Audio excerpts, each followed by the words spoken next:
Bismillahirrahmanirrahim. Today I'm learning how to make Bhindi masala.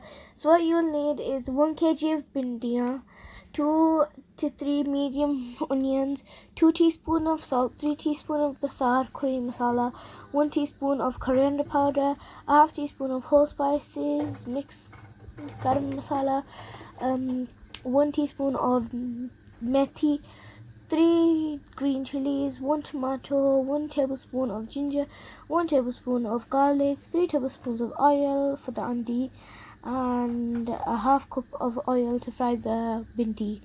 So my mom's putting in half of the bhindiya in, because then if you put them all together, the bhindiya start to release stickiness, and then that's going to ruin the handi. So that's why you're going to put half of the bhindiya. So mom put the oil for the handi in, which was 3. She put the oil in for the masala, and now she's adding the onions. And now you're going to let them cook until they're light brown.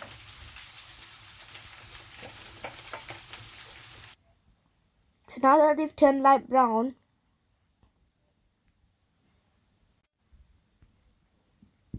you're going to add the ginger and garlic paste.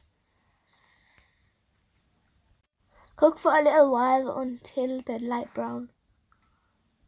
Cook until the ginger and garlic are brown, light brown.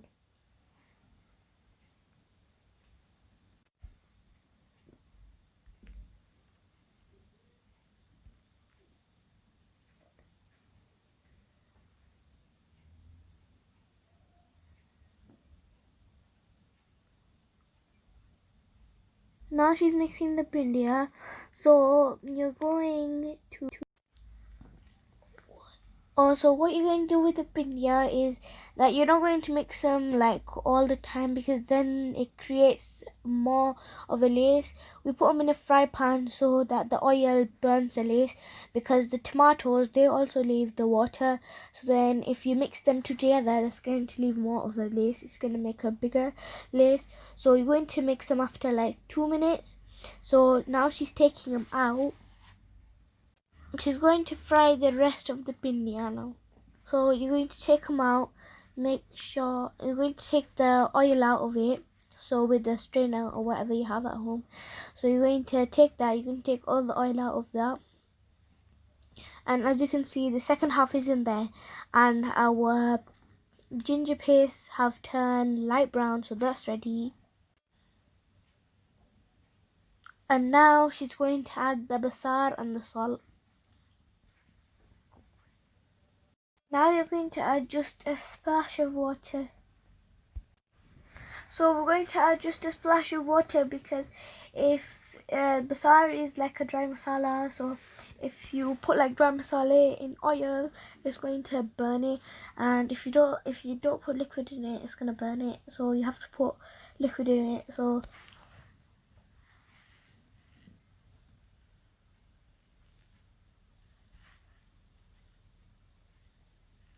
now you're going to mix it.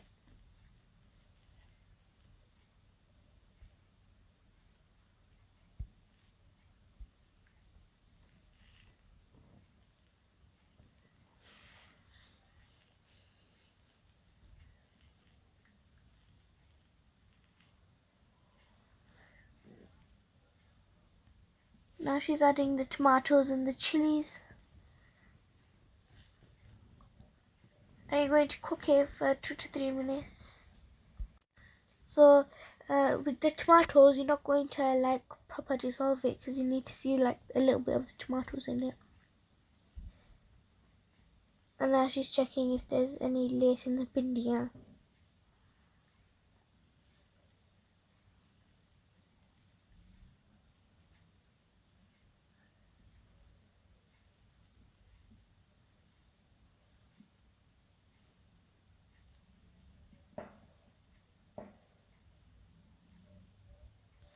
So there was no lace in the bhindi, so she took them off.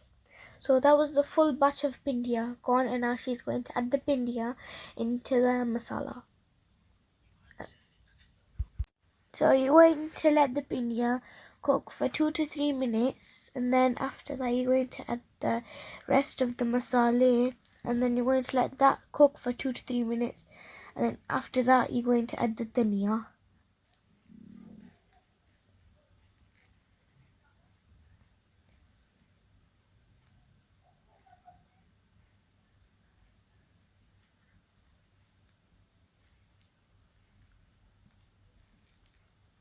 So now she's adding the rest of the masala.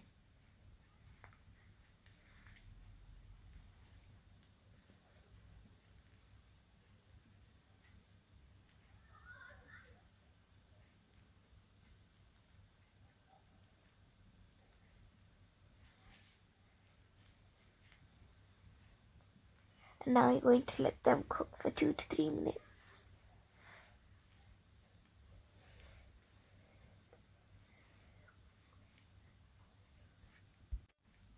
Make some softly so the pindiyan don't break.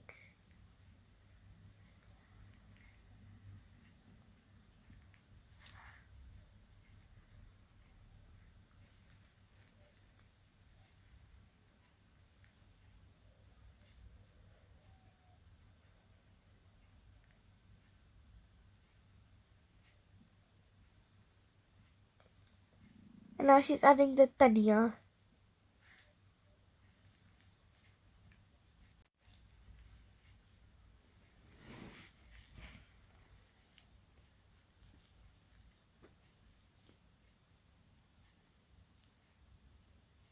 And now you're going to let that cook for 2 to 3 minutes.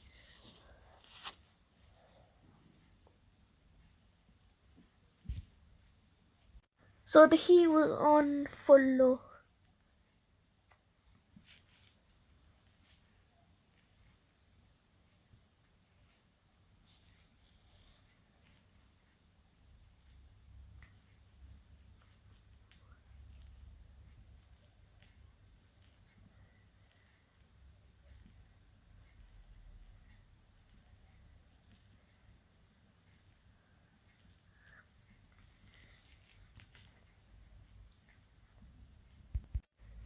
So as you can see, our pindiyan are done and they tasted really nice.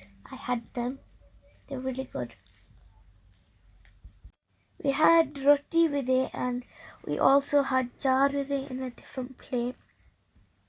So if you guys like this recipe, let me know in the comment section down below if you tried it, and if you did you like it, and was it a good recipe? Share it to all your friends. Bye, Allah Hafiz.